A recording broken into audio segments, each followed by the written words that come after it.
বিএনপির বিরুদ্ধে কোনো কথাবার্তা বলতে হলে সাবধানের সাথে অজু করে কথা বলবেন। বাংলাদেশ জাতীয়তাবাদী দলের বিরুদ্ধে যদি কোনো ধরনের ষড়যন্ত্র করা হয়, অশ্লীল কোনো বক্তব্য দেওয়া হয়, তাহলে বেশি দিন নাই আমরা কিন্তু কোনো অবস্থাতে বরদাস্ত করব না।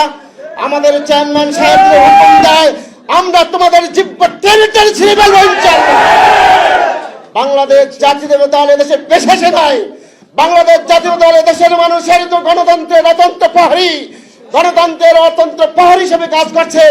দীর্ঘ 18টি বছর আমরা স্বৈরাচার শেখ হাসিনার বিরুদ্ধে সংগ্রাম করেছি। দরকার হলে আবার ওই সরমোনায় তোমার দাঁত দুইটা ভাঙছে আওয়ামী লীগে, প্রয়োজন যদি আমরা বাকিগুলো বেরিয়ে দেবো তোমাকে।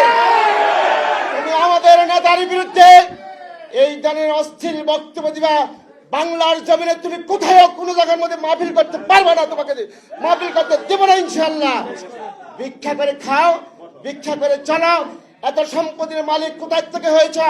বাংলাদেশ জাতীয় উলামা দল তোমাদের বিরুদ্ধে দুদকে মামলা করবে, সেই সম্পত্তির হিসাব তোমাদেরকে দিতে হবে বাংলা জনগণের কাছে। এতে সকল দলের সকল নেতৃবৃন্দকে বলে দিচ্ছি, বিএনপির বিরুদ্ধে কোনো কথাবার্তা বলতে হলে সাবধানের সাথে অজু করে কথা বলবেন।